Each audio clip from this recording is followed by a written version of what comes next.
이제 다 같이 2025년도 3월 9일 주일이면서 오늘은 사순절 첫 번째 주일입니다. 사순절 첫 번째 주일 예배를 우리 다 함께 사도신경 고백함으로 하나님께 올려드리겠습니다. 전능하사 전제를 만드신 하나님 아버지를 내가 믿사오며 그 외아들 우리 주 예수 그리스도를 믿사오니 이는 성령으로 잉태하사 동정녀 마리아에게 나시고 본디오 빌라도에게 고난을 받으사 십자가에 못 박혀 죽으시고 장사한 지 사흘 만에 죽은 자 가운데서 다시 살아나시며 하늘에 오르사 전능하신 하나님 우편에 앉아 계시다가 저로서 산자와 죽은 자를 심판하러 오시리라. 성령을 믿사오며 거룩한 공회와 성도가 서로 교통하는 것과 죄를 사하여 주시는 것과 몸이 다히 사는 것과 영원히 사는 것을 믿사옵나이다. 아멘. 우리 시간의 가사 생각하면서 이곳에 생명샘 솟아나 눈물 골짝 지나갈 때에 은혜의 주, 은혜의 주, 은혜의 주님을 우리 함께 찬양하겠습니다. 이곳에 생명샘 솟아나 눈물 골짝 지나갈 때에 머지않아 열매 맺히고 웃음소리 넘쳐나리라. 그날에 하늘이 열리고 모든 이가 보게 되리라. 마침내 꽃들이 피고 영광의 주가 오시리라. 꽃들도 구름도 바람도 넓은 바다도 찬양하라 찬양하라 예수를. 하늘을 울리며 노래해 나의 영혼아 은혜의 주 은혜의 주 은혜의 주. 그날에 하늘이 열리고 그날에 하늘이 열리고 모든 이가 보게 되리라. 마침내 꽃들이 피고 영광의 주가 오시리라.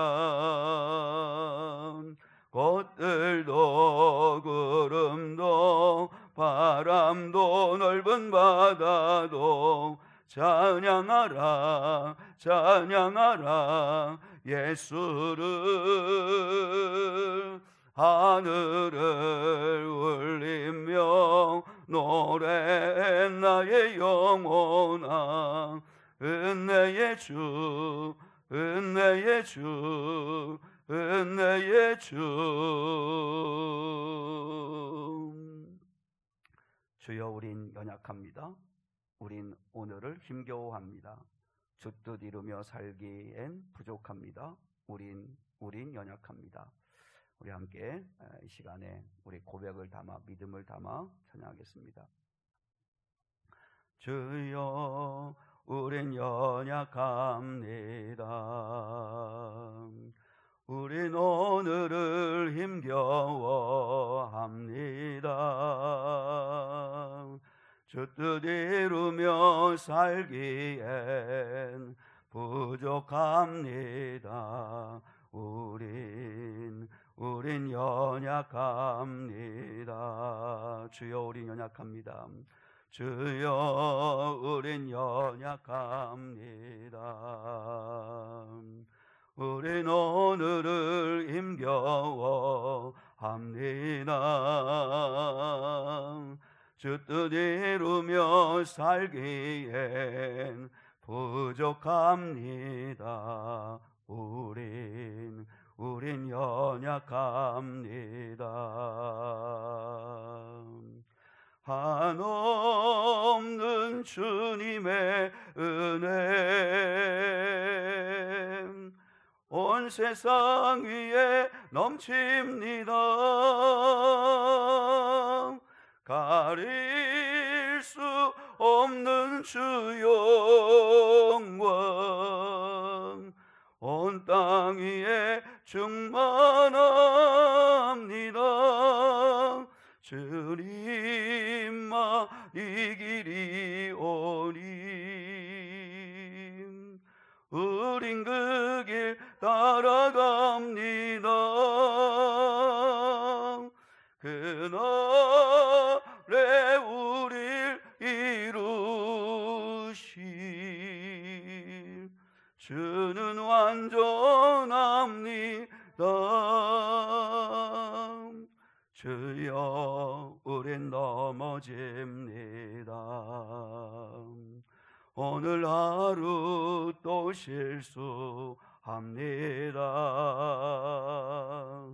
주의 긍휼을 구하는 죄인입니다.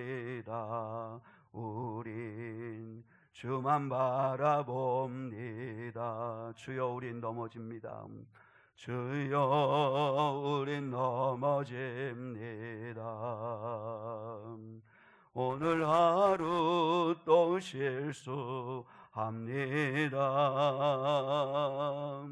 주의 긍휼을 구하는 죄인입니다.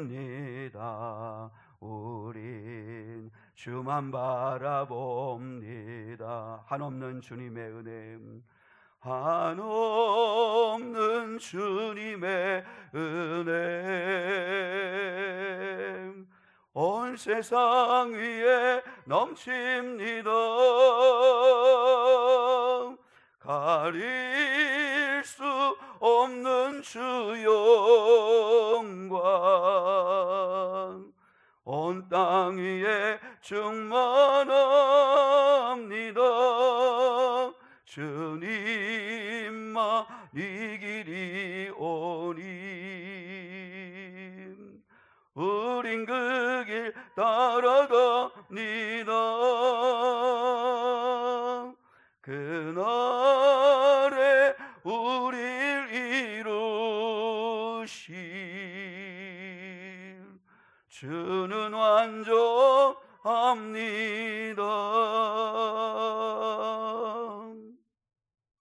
우리 이 시간에 합심해서 기도하겠습니다. 주님 은혜 베풀어 주십시오.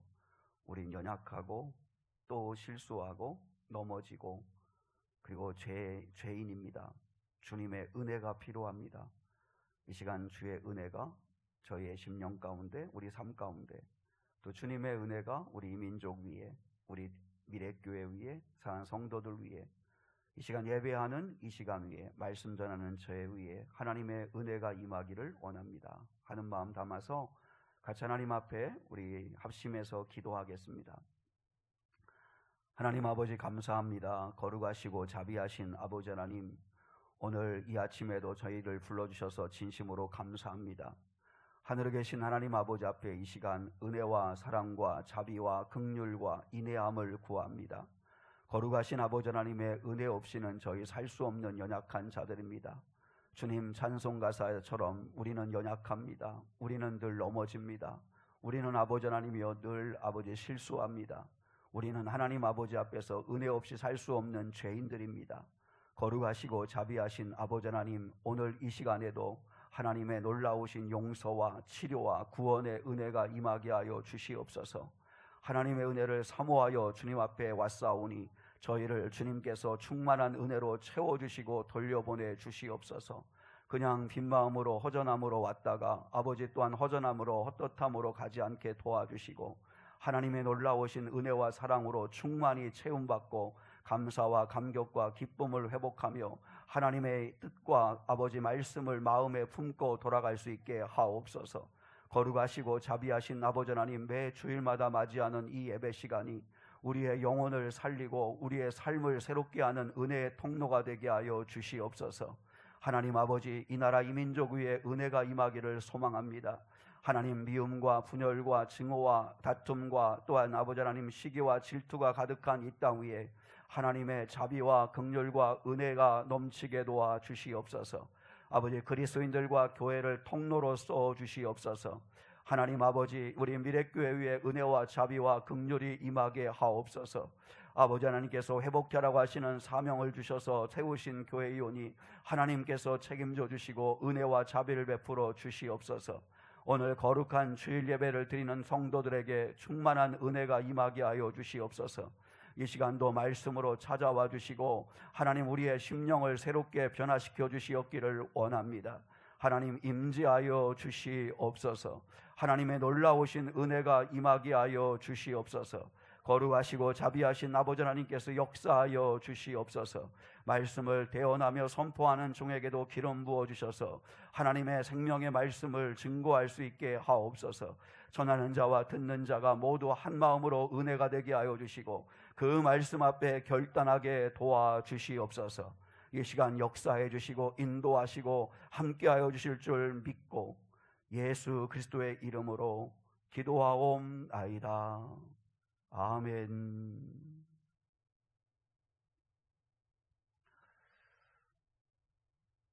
교회 소식을 함께 나누시겠습니다. 오늘은 사순절 첫 번째 주일입니다.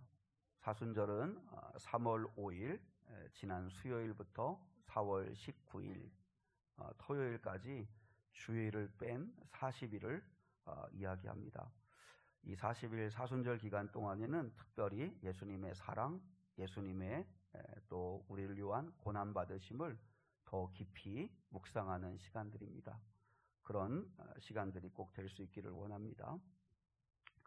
그리고 오후에 오늘 목장 모임이 있습니다. 목장 모임에 하나님의 은혜가 함께할 수 있기를 간절히 바랍니다. 요즘은 정말 시대가 또 어려운 시대이다 보니까 자꾸 극단으로 치닫는 그런 시대입니다. 그래서 모든 게 양극화되는 시대인데 언어도 요즘은 혐오 단어 그리고 숭배 단어가 이렇게 양극화되어지는 아주 극단으로 치닫는 그런 말들이 오고 가는 그런 시대입니다.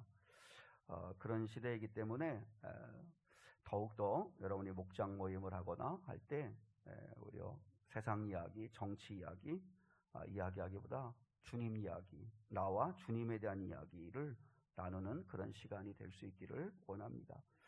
그리고 무엇보다 미움과 증오와 분열이 가득한 이 땅에 하나님의 하나 되게 하시는 은혜가, 치유의 은혜가 임할 수 있도록 여러분 기도 많이 해 주시기를 바랍니다. 그리고 또 미래교회 섬김 기억하시면 좋겠습니다. 우리 교회 청소, 또 점심, 또 설거지 봉사하시는 분들에게 하나님의 은혜가 늘 함께 할 수 있기를 원합니다. 그리고 다비다 화요 반찬 나눔 봉사가 있습니다. 이번 주 화요일 날은 또 반찬 나눔 봉사가 있고요. 우리가 12번의 새벽 예배를 드리고 있습니다. 매주 토요일마다 새벽 예배를 3, 4월 달에 드리고 4월 15일부터 19일까지 고난주간에는 5번의 고난주간 특별 새벽 예배가 있습니다.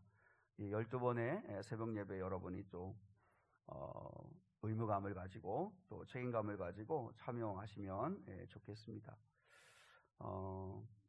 나머지 잘 참조하셔서 여러분이 잘 협력해 주시면 고맙겠습니다. 우리 앞뒤 좌우분과 같이 한번 좌우에 계신 분과 이렇게 인사하겠습니다. 사순절에는 예수님의 십자가를 더 생각하며 삽시다. 인사하겠습니다. 사순절 기간 동안 예수님을 더 생각하며 사십시다. 네. 자, 오늘 주시는 하나님 말씀 같이 나누겠습니다. 오늘 주신 하나님 말씀 요한복음 2장 23절로 25절입니다.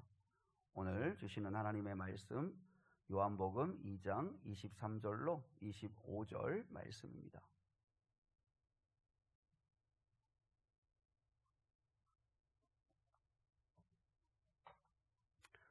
주보 또 성경책 보시고 오늘 말씀 또 잘 듣고 마음에 새길 수 있는 시간 되면 좋겠습니다. 요한복음 2장 23절로 25절 말씀 우리 한 목소리로 같이 받들어 읽겠습니다. 시작.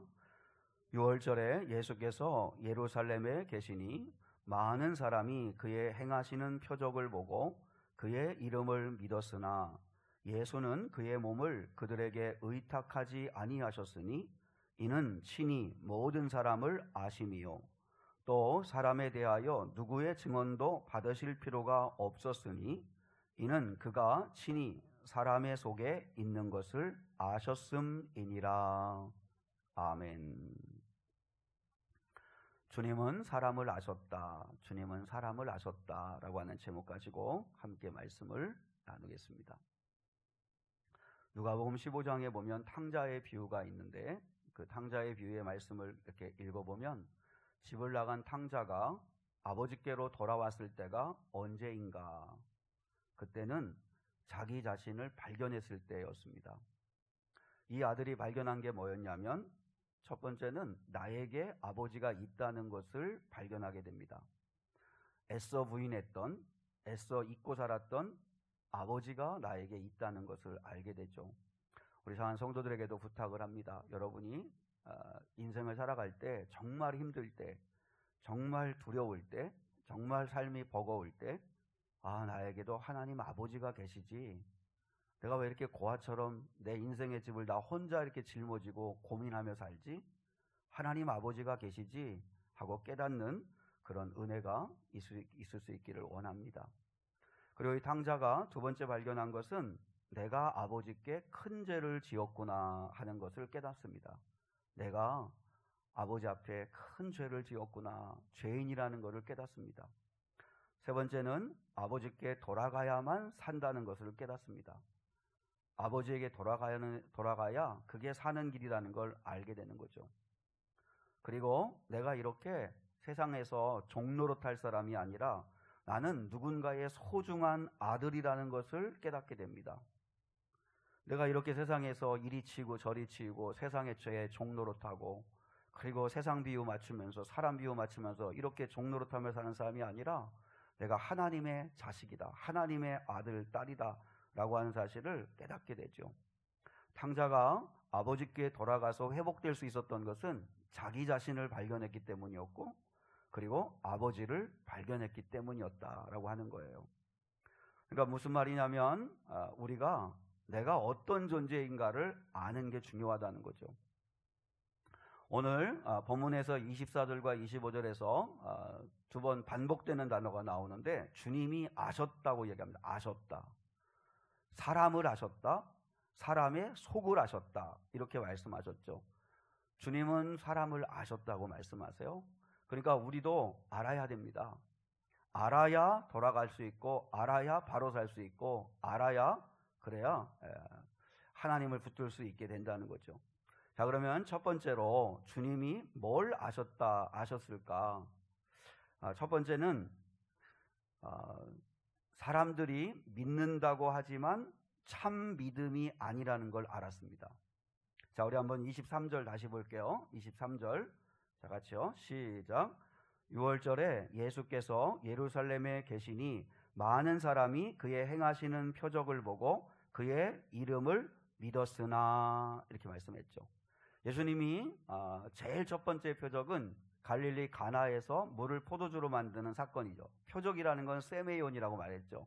그건 사건 자체가 중요한 게 아니라 그 사건이 갖고 있는 메시지가 중요하다는 거예요. 표적은. 근데 예수님이 첫 번째로 하신 표적은 바로 물을 포도주로 만든 사건이에요. 그리고 요한복음에 따르면 두 번째 표적이 6월절에 예루살렘 성전에 와서 성전을 장사하는 사람들을 내쫓으시고 환전하는 사람들의 상을 둘러 엎으신 거예요. 그러니까 그 표적이 행할 그 뜻은 뭐냐면 예수 그리스도 당신이 참 성전이고 예수를 모신 자가 참 성전이며 너희는 성전된 삶을 살아야 된다. 성전을 강도의 소굴로 만들면 안 된다. 이 눈에 보이는 건물이 성전이 아니라 내가 성전이요 나를 믿는 자들이 성전이기 때문에 너희는 성전을 거룩하게 성전답게 살아야 된다는 것을 깨닫게 하시기 위해서 두 번째 표적을 행하신 거예요. 그리고 이제 오늘 본문에 보니까 보통 유월절 기간은 일주일에서 한 보름 정도. 그러니까 예수님이 예루살렘에 며칠을 계신 거예요. 유월절 기간 동안 예루살렘에 계시면서 많은 표적을 행하신 거예요. 많은 표적을. 근데 성경엔 기록된 건 없어요. 근데 많은 표적을 행하시고 그의 표적 행하시는 걸 보고 많은 사람들이 믿었다 그랬죠. 믿었다고 얘기합니다. 근데 오늘 성경에 보면 23절에 어떻게 말을 끝을 맺냐면 믿었으나 이렇게 해야죠. 믿었으나. 이거는 긍정적인 게 아니라 부정적인 의미죠. 믿었으나라고 하는 건 but이 있습니다. but. 믿었다 그러나 이렇게 돼. 믿었다 그러나. 그러니까 거기는 뭔가 부정적인 의미가 있는 거예요. 뭐냐면 사람들이 예수님의 표적을 보고 믿기는 믿는 것 같은데 그 믿음이 참 믿음이 아니었다는 거예요. 참 믿음이 아니었다. 그러면 오늘 본문을 기초로 해서 참 믿음이 아닌 믿음이 뭘까? 믿음 같이 보이는데, 믿는 것 같이 보이는데 실상은 안 믿는 거, 참 믿음이 아닌 거. 첫 번째는 일시적인 믿음입니다. 일시적인 믿음. 오병이어 기적을 보고 수많은 사람들이 환호하죠. 이분을 우리 왕으로 모시자. 왕으로 모시면 먹고 사는 문제 해결될 수 있다. 열광합니다. 정말 예수님을 향해서 환호와 열광을 쏟아냅니다. 근데 금방 사그라들고 맙니다. 예수님이 자꾸 하늘에서 내려온 생명의 떡이라고 그러고 자꾸 이상한 말씀하시고 어려운 말씀하시니까 결국 자기 피로를 채워주지 않으니까, 그러니까 결국은 사람들이 다 떠나갑니다. 뭐 왕으로 모실 것처럼 그렇게 환호하고 그렇게 영광하고 열광하던 그 마음이 금세 사그라들고 말아요. 일시적인 믿음. 한때 믿는 믿음입니다. 한때 열심히 교회 다니고 봉사하고 굉장히 일을 할 것처럼, 굉장한 일을 할 것처럼 하다가 금세 사그라들고 마는 믿음. 그게 일시적인 믿음입니다. 그래서 가끔 가다가 그런 성도 있잖아요. 내가 고등학교 다닐 때, 내가 정말 한창 은혜 받았을 때, 내가 청년 때는 회장까지도 하고 뭐 이러면서 뭐 했다. 이게 여러분 일시적인 믿음이죠. 계속 지속돼야 되는데 그게 한때, 마치 양은 냄비가 파랗게 끓어오르다가 불을 꺼버리면 금세 퍽 식어지는 것처럼 그렇게 믿는 믿음.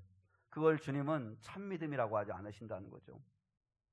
두 번째, 믿는 것 같지만 참 믿음이 아닌 건 자기 중심적인 믿음입니다. 자기 중심적인 믿음.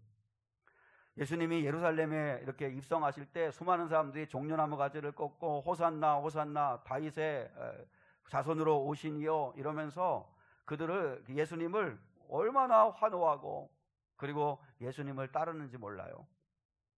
그들이 그렇게 환호한 이유는 자기들의 피로를 채워줄 거라고 생각했어요.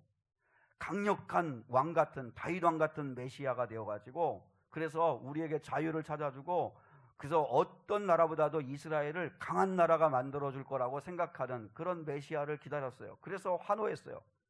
근데 보니까 예수님은 그저 약하디 약한 십자가에서 못 박혀 돌아가시는 그런 모습을 보이니까 자기 생각하고는 다른 거예요. 자기가 원하는 것을 채워줄 거라고 생각했는데 자기 생각과는 너무 다른 거예요. 그러니까 예수님을 죽이라고 돌변하는 거죠. 그러니까 이 사람들은 이 자기중심적인 믿음은 주님의 뜻에는 별로 관심이 없어요. 그저 내 뜻이에요. 내 뜻. 내 뜻을 이루어주기를 원하는 거죠. 내가 원하는 걸 허락해 주기를 바라는 거예요. 그건 믿는 것 같지만 믿음이 아니라는 거죠. 우리가 주님 앞에 내 뜻대로 마시고 아버지의 뜻대로 되기를 원하나이다. 이 기도를 한번 해봐야 합니다. 이게 참 믿음이죠. 그냥 내 것만, 기도하는 것도 처음부터 끝까지 10분을 하든 20분을 하든 달라고 채워달라고 주시옵소서 하고 그저 내 것만 구하는 믿음이 아니라 주님의 뜻이 뭘까? 주님이 뭘 원하실까? 하는 주님 중심적인 신앙으로 바뀌어야 된다는 거죠. 세 번째, 참믿음이 아닌데, 근데 참믿음이 아닌 건 뭐냐면 머리로만 믿는 믿음입니다. 알아요. 교회 생활을 오래 하고 교회 오래 다니다 보니까 성경 지식도 있고 알아요. 아는데 살지는 않는 믿음. TV 방송에서 요리 프로를 여러분이 많이 본다고 해서 요리 실력이 늘어나는 거 아니죠. 요리는 자꾸 해봐야 되죠. 칼질도 해봐야 되고 된장찌개도 끓여봐야 되고 자꾸 요리는 해봐야 되죠. 실패하면서 자꾸 그 맛 있는 걸 찾아가는 거죠. 일타 강사한테 아무리 여러분이 수업을 듣는다고 해서 실력 잘하지 않습니다. 내가 직접 풀어보고, 그리고 영어 같으면 내가 단어를 하루에 50개, 100개라도 계속 외우고 내가 해야지 실력이 늘어나지, 일타 강사한테 아무리 좋은 강의를 수없이 듣는다고 해서 실력이 늘어나지 않습니다. 근데 우리는 알면 그게 마치 믿음인 것처럼 착각하는데, 주님은 그건 참 믿음이 아니다. 알고 있는 건 참 믿음 아니다. 예수님의 표적을 봤어요. 보고 그 이름을 알아요. 예수란 이름을 알아요. 유명해졌어요. 근데 사는 믿음은 아니었다는 거예요. 예수님이 첫 번째 안 건 뭐냐면 우리의 믿음을 아신다는 거예요. 우리의 믿음이 진짜인지 가짜인지, 참 믿음인지 아닌지 주님은 아신다. 두 번째, 주님이 아신다는 건 사람을 아셨다는 거예요. 사람을 아셨다. 자, 우리 24절 보겠습니다. 24절 시작.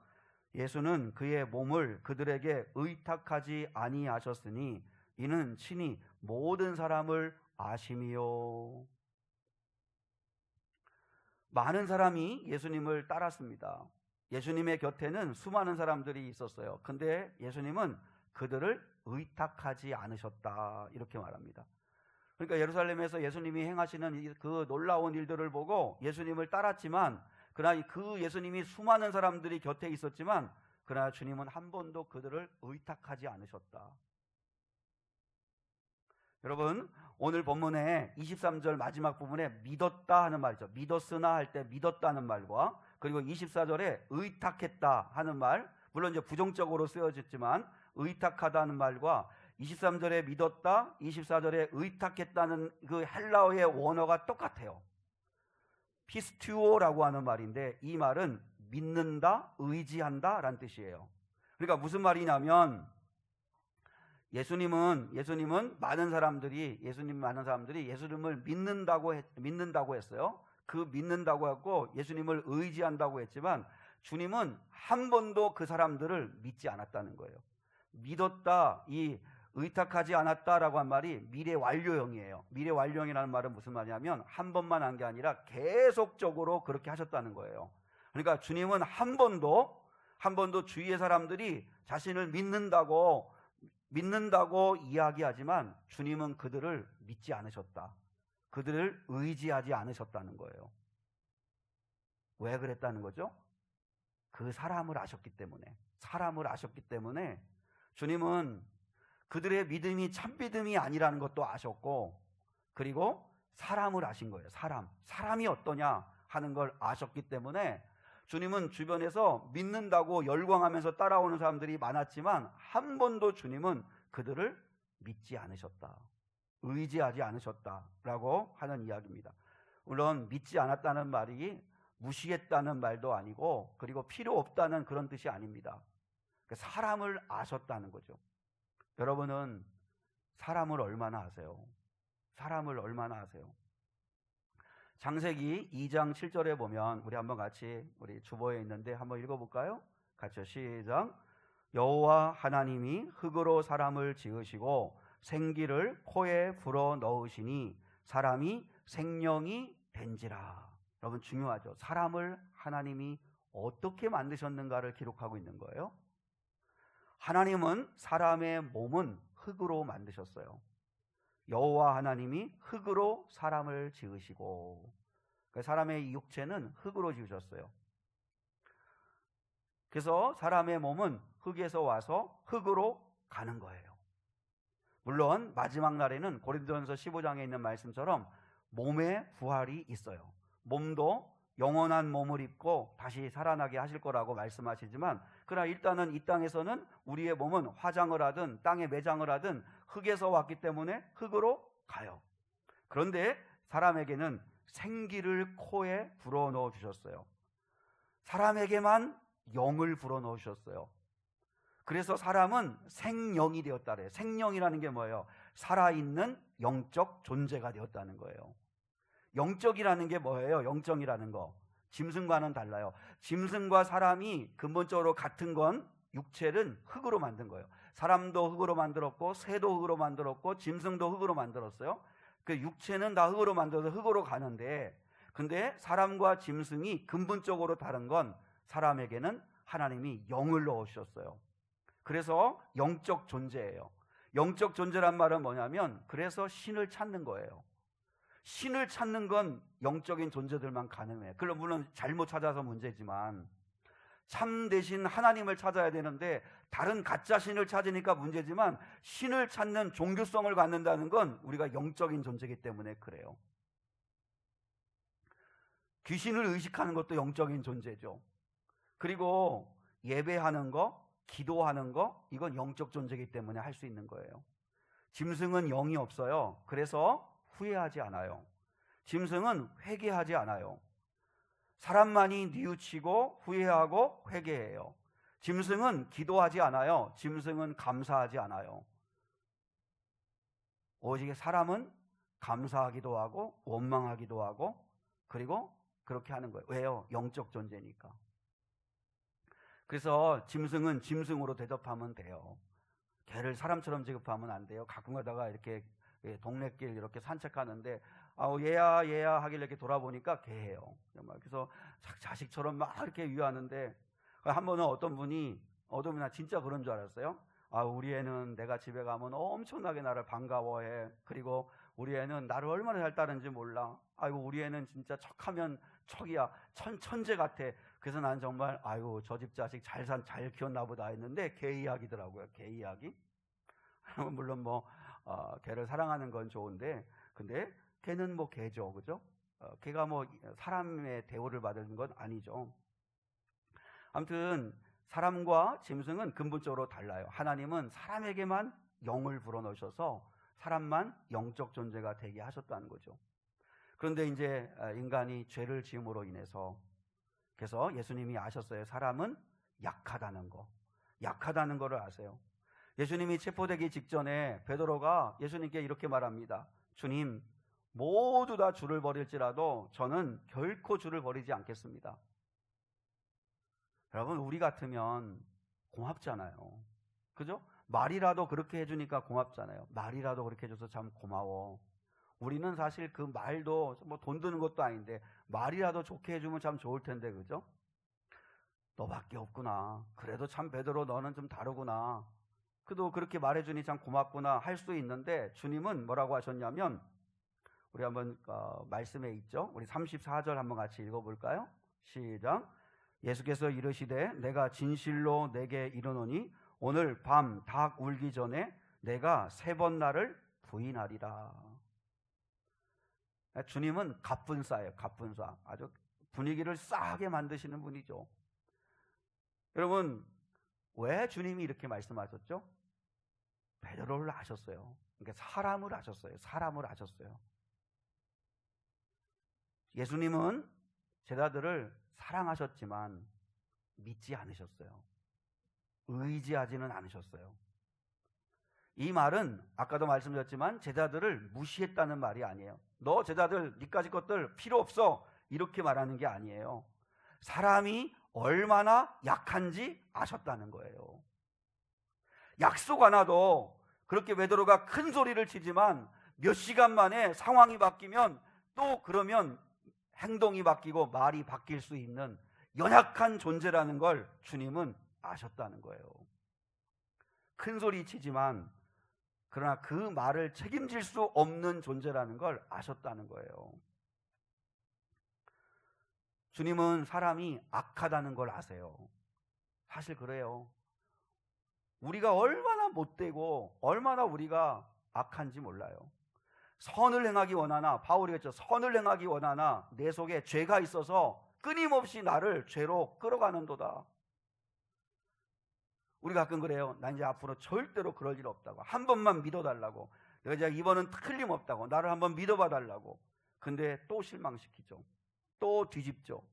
다짐하고 큰 소리 치지만 사람은 실수하고 또 넘어지는 게 그게 우리 인간입니다. 우리가 아까 찬양했잖아요. 또 넘어지고 또 실수하고. 그게 연약한 존재. 예배 잘 드리고 기도 은혜롭게 하고 그리고 집에 가다가 속 뒤집어지는 소리 들으면 참지 못하고 폭발하는 게 우리입니다. 은혜를 30분도 간직 못하고 1시간도 유지 못할 때가 그게 우리예요. 한번 솔직하게 내가 나를 믿을 만한가? 나를 믿을 만한가? 내가 막 의지가 있는 것 같고 결심하면 나는 틀림없이 그 일을 이뤄낼 것 같고, 그러나 어떤 사람도 최선을 다할 뿐이지 여러분 믿을 만한 사람은 없습니다. 저도 마찬가지입니다. 여러분 목사인 저를 믿어주십시오. 제가 여러분 실망시키지 않겠습니다. 그런 말 할 수 없습니다. 그냥 매 순간 최선을 다해보는 거지 저를 믿어달라? 언제 어떻게 넘어질지 모르는 존재이기 때문에. 성도들도 마찬가지입니다. 끝까지 충성하리라고 그렇게 다짐하고도 흐지부지하는 분들 많습니다. 약속하고도 쉽사리 약속을 저버려요. 이제는 천국에 소망을 두고 살겠습니다 하다가도 열등감에 사로잡히면 집 한 칸 없는 내 자신이 초라하게 느껴지고 남들과 비교하면서 그러면서 피해의식을 갖고 믿어봐야 소용없다 하는 생각을 하고 있는 그런 우리의 모습을 볼 때가 있죠. 제가 우리 집사람에게 들었는데 놀이터에 오는 아이 가운데서 이렇게 라면을 먹겠다 해서 라면을 끓여줬는데 뭐 거의 먹지도 않고 라면을 그냥 남겨가지고 와서, 그래서 왜 안 먹었니 했더니 먹기 싫어서 그렇다고. 야, 그러면 다 이거 아깝잖아. 먹기 싫으면 미리 말해서 먹지를 말든지. 이거 아깝잖아. 그랬더니 공짜인데요? 내 돈 아닌데요? 그러더라는 거예요. 야, 어린 아이들도 그렇게 요즘은 사람이 이렇게 못됐어요. 근데 여러분 그 아이만 그런가요? 우리가 얼마나 못나고 못된 구석이 있는지 몰라요. 근데 주님은 우리 사람을 아신다는 거예요.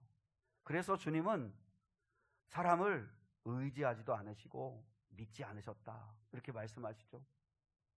또 예수님은 사람의 속을 아신다고 말씀하세요. 자, 25절 볼까요? 25절 시작. 또 사람에 대하여 누구의 증언도 받으실 필요가 없었으니 이는 그가 친히 사람의 속에 있는 것을 아셨음이니라. 리빙 바이블로 오늘 25절을 보면 이렇게 되어 있는데 한번 들어보세요. 예수 그리스도께서는 사람들의 마음속 깊은 곳까지 꿰뚫어 보고 계셨습니다. 그러므로 아무도 주님께 인간의 본성이 얼마나 변덕스러운지를 설명해 드릴 필요가 없었습니다. 여러분, 주님은 마음속 깊은 곳까지 꿰뚫어 보시기 때문에 주님, 사람이요 얼마나 변덕스럽고 얼마나 치사하고 얼마나 악한지 몰라요, 이런 얘기를 설명할 필요도 없었다는 거예요. 자, 예레미야 17장 9절로 10절 한번 보겠습니다. 예레미야 17장 9절로 10절 시작.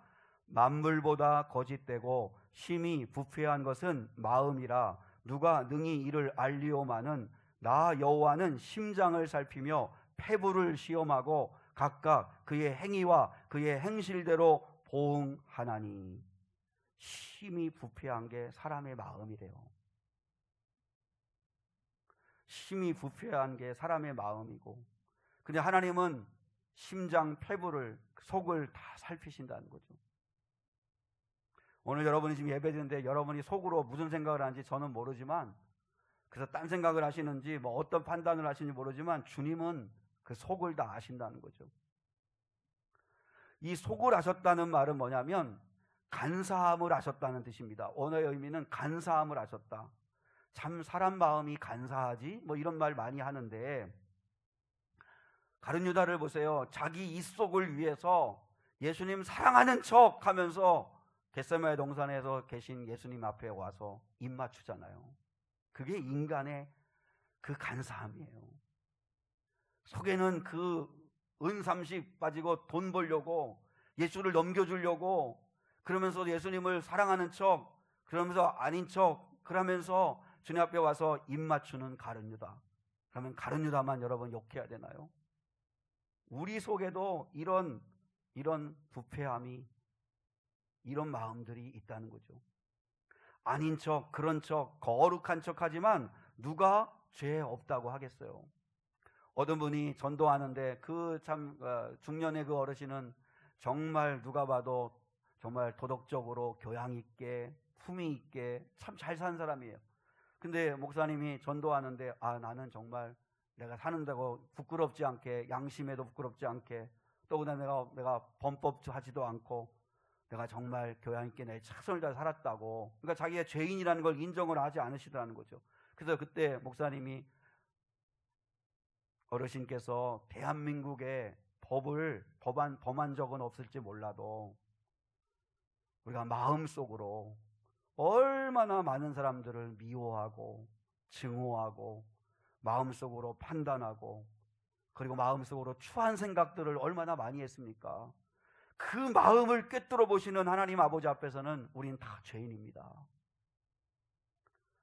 우리의 속을 판단하시는 하나님 앞에서는 다 우린 죄인입니다. 죄인 아닌 사람이 어디 있어요? 우리의 생각, 우리의 마음 가운데 거룩한 것만 있는 사람이 세상 어디 있어요? 예수님 말씀했죠. 손을 씻지 않고 율법을 행하지 아니하고 음식을 먹는 제 아들을 막 비난하는 바리새인들에게 예수님께서, 얘들아, 입으로 들어가는 것이 사람을 더럽게 하는 것이 아니라 입에서, 이 속에서 나오는 것이, 이 속에서 입으로 나오는 것이 사람을 더럽게 하는 거다. 이 사람의 속에서 나오는 게 뭐냐? 악한 생각과 음란과 더러움과 도둑질과 살인과 간음과 거짓과 악독과 질투와 비방과 교만과 이런 것들이다. 그러면 사람의 속에서 나오는 게 사람을 더럽게 하는 거지. 우리가 음식 먹는 거, 떨어진 음식 3초 안에 얼른 집어먹으면 괜찮다고 하니까 그거 먹는 거 가지고는 우리 사람이 더러워지는 게 아니라는 거죠. 우리 속은요, 한번 생각해 보세요. 상상을 한번 해보세요. 내 생각과 마음을 다 비추는 거울이 있으면 아마 그 거울 앞에 우리 서지 못할 거요. 만약에 제 속을 여러분이 다 이렇게 보실 수 있다면 아마 실망해서 교회에 안 다닐 거요. 다른 교회 가든지 아마 다 떠날 거요. 우리는 다 악한 존재, 연약한 존재. 주님은 우리 속을 아신다. 우리 속을 아신다는 거예요. 그러면 주님은 사람을 아신다고 말씀하셨는데, 근데 그러면 우리가 중요한 건 뭐냐면 그 말 뜻은 알겠어요. 주님이 내가 너희 사람들을 안다. 사람이 얼마나 연약한 존재인지, 얼마나 죄성을 가지고 있는 존재인지, 또 내가 마음속을 내가 꿰뚫어보고 안다. 이 말씀의 의미는 알겠는데 중요한 건 뭐냐면 결론적으로 이 말씀을 하신 의도가 뭘까? 이 말씀을 하신 의도가 뭘까 하는 거예요. 주님께서 이 말씀을 하신 뜻은 알겠어요. 의미는 알겠어요. 근데 이 말씀을 하신 의도가 뭔가? 사람이 얼마나 악한지, 얼마나 연약한지, 얼마나 못되었는지 아시기 때문에 사람 의지하지 않았다, 사람 믿지 않으셨다, 알겠어요. 사람의 속을 다 아시기 때문에 사람들이 베드로처럼 호언장담하고 다짐하고 결심하고 환호하고 그런 말에 일일비하지 않으셨다, 알겠어요. 무슨 말인지. 근데 이 말씀을 하신 이유, 의도가 뭘까?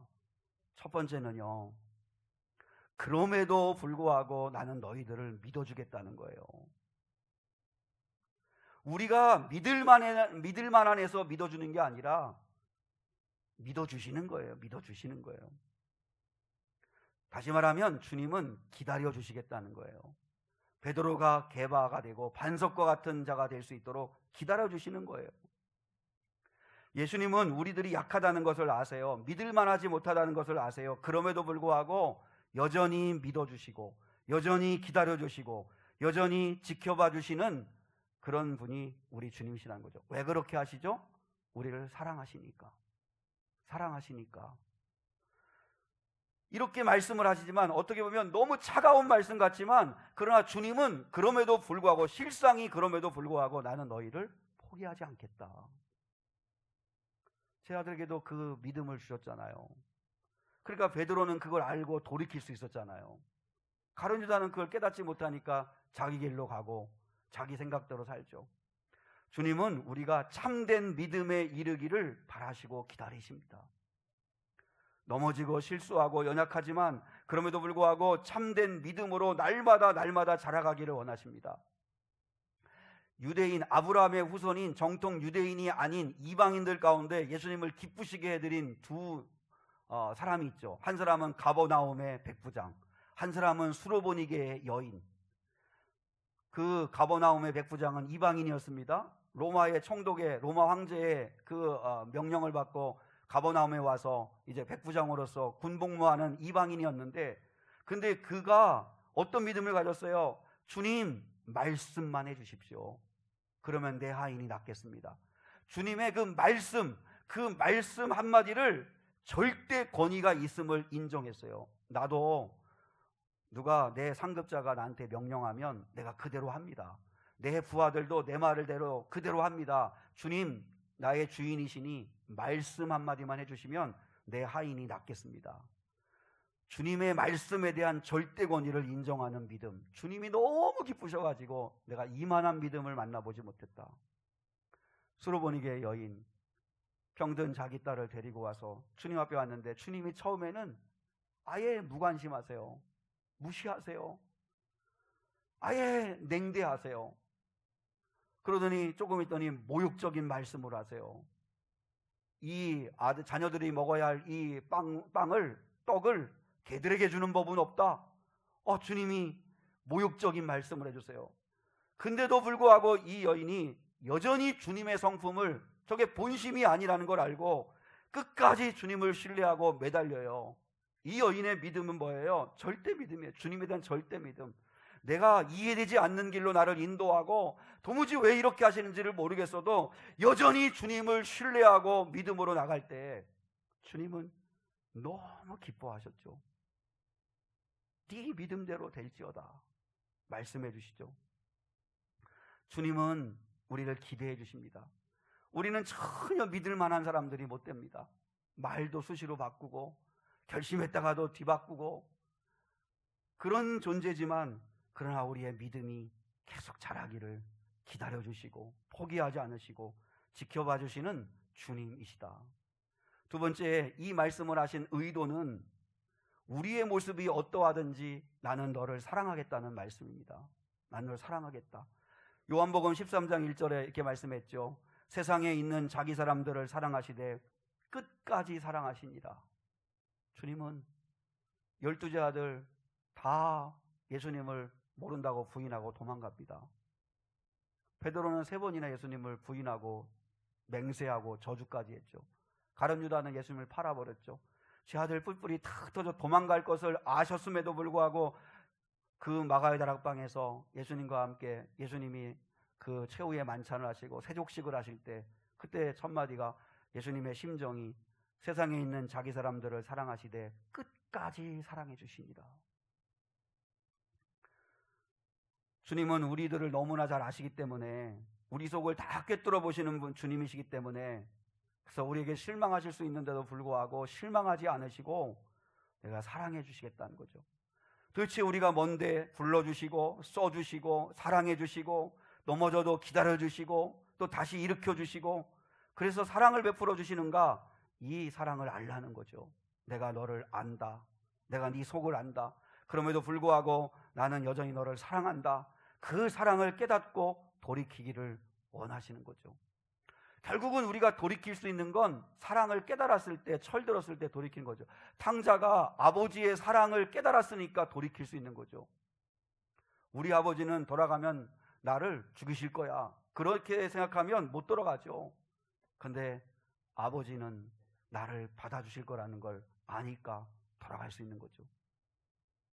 세 번째, 주님께서 이 말씀을 하신 의도는, 얘들아, 사람은 간사하단다. 사람은 약하단다. 너희도 사람이 어떤가를 알고 사람을 의지하려고 하지 말고, 사람에게 위로받으려고 하지 말고, 사람은 그저 사랑하면 된다. 그 말씀하시려고 하시는 거예요. 우리는 사람한테 상처받았다 그러고, 사람의 말 때문에 시험에 들고, 사람 때문에 실족하고, 사람 때문에 교회 못 다니겠다고 그러고, 사람 때문에 넘어질 때 많은데, 사람은 그렇다. 사람은 그렇다. 사람 의지하려고 하고 사람 믿으려고 하지 말고, 사람은 그저 사랑하면 된다. 여러분, 사람 의지했다가 낙심한 적 한두 번 아니시죠? 우리 마음 안에는요, 그럴 수 있지, 사람이니까 그럴 수 있지 하는 마음의 쿠션을 가지고 사셔야 돼요. 살다 보면 충격받을 일 있잖아요. 그죠? 그래서 한 5층, 6층, 7층 된 데서는 그 화재가 났을 때 가끔 보잖아요. 밑에 에어 쿠션이 이렇게 놓여져 가지고 그걸 뛰어내리면 사람이 충격을, 그 바닥에, 딱딱한 바닥에 떨어지면 그 충격을 고스란히 몸이 받아야 되니까 몸이 으스러져 죽을 수 있지만, 그 쿠션이 받아주면 그 쿠션이 충격을 완화해 주니까 살잖아요. 그것처럼 우리 마음에 쿠션이 있어야 돼요. 어떤 충격을 받을 때, 누군가한테 상처되는 말을 들었을 때, 어떤 이 세파를 받을 때 내 마음에 충격을 받는 걸 완화시킬 수 있는 마음의 쿠션이 있어야 되는데, 그 마음의 쿠션이 뭐예요? 주님을 믿는 믿음이에요. 주님을 믿고 내가 의지할 건 주님이지, 내가 믿고 의지하는 게 사람이 아니라 주님이지. 사람이 어떻게 그럴 수 있어? 그 사람이 어떻게 그럴 수 있어? 그건 내 착각이었지. 사람은 그럴 수 있지. 그 마음의 쿠션이 있을 때 우리는 그걸 받아줄 수 있죠.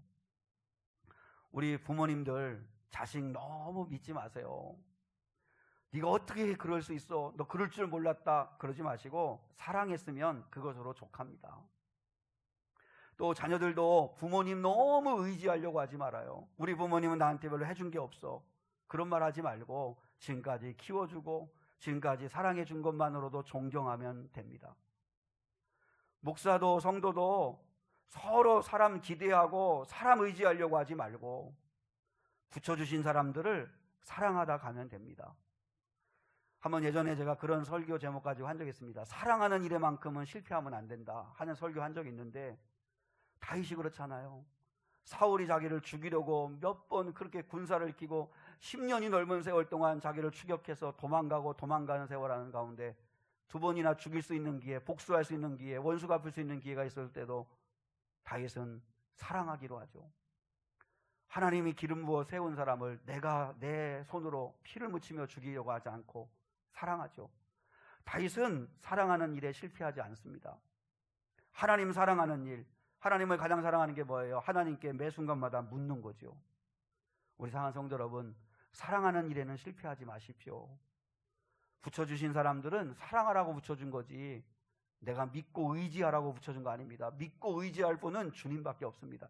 주님은 수많은 사람들이 믿는다고 그 환호하고 열광하고 그 호언장담하고 듣기 좋은 말을 해줘도 주님은 한 번도 그 사람들을 믿지 않으셨다는 거예요. 왜요? 사람이 그런 걸 아니까.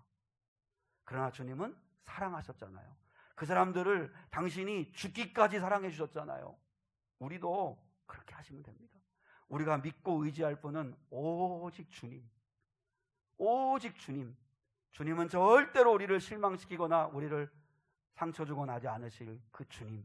그 주님 의지하고 그 주님만 믿고, 그리고 우리는 붙여진 사람들은 사랑하면서 사랑하다가 주님 앞에 가는, 사랑하는 일에서만큼은 실패하지 않는 그런 저와 여러분이 될 수 있기를. 주님은 그 말씀 해주시려고, 그거 깨닫게 하시려고 오늘 주신 말씀을 하셨다는 걸 기억하고 사랑하다 사는, 사랑하다 주 앞에 가는, 주님만 바라보시는 저와 여러분 될 수 있기를 주님의 이름으로 축복합니다. 우리 시간에 결단의 찬양 함께 드리겠습니다. 1절은 너라고 되어 있는데 1절 할 때는 나라고 찬양을 하겠습니다. 하나님은 나를 만드신 분, 나를 가장 많이 알고 계시며 하나님은 나를 만드신 분, 나를 가장 깊이 이해하신단다. 그래서 1절은 나라고, 너라고 하는 부분을 나라고 표현하면서 우리 찬양하면 좋겠고요. 2절은 그냥 그대로 너를 이렇게 찬양하겠습니다. 하나님은 나를 만드신 분, 나를 가장 많이 알고 계시며 하나님은 나를 만드신 분, 나를 가장 깊이 이해하신단다. 하나님은 나를 지키시는 분, 나를 절대 포기 하지 않으며 하나님은 나를 지키시는 분, 나를 쉬지 않고 지켜보신단다. 그의 생각 셀 수 없고 그의 자비 무궁하며 그의 성실 날마다 새롭고 그의 사랑 끝이 없단다. 하나님은 너를 원하시는 분, 이 세상 그 무엇 그 누구보다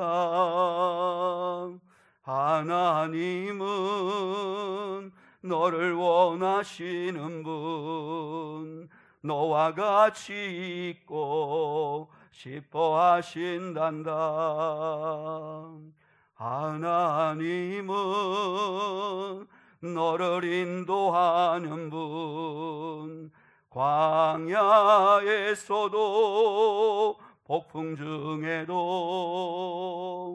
하나님은 너를 인도하는 분, 푸른 초장으로 인도하신단다.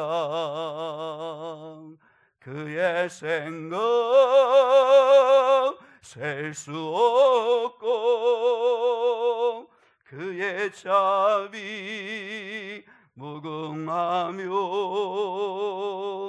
그의 성실 날마다 새롭고 그의 사랑 끝이 없단다. 그의 생각 셀 수 없고 그의 자비 무궁하며 그의 성실 날마다 새롭고 그의 사랑 끝이 없단다.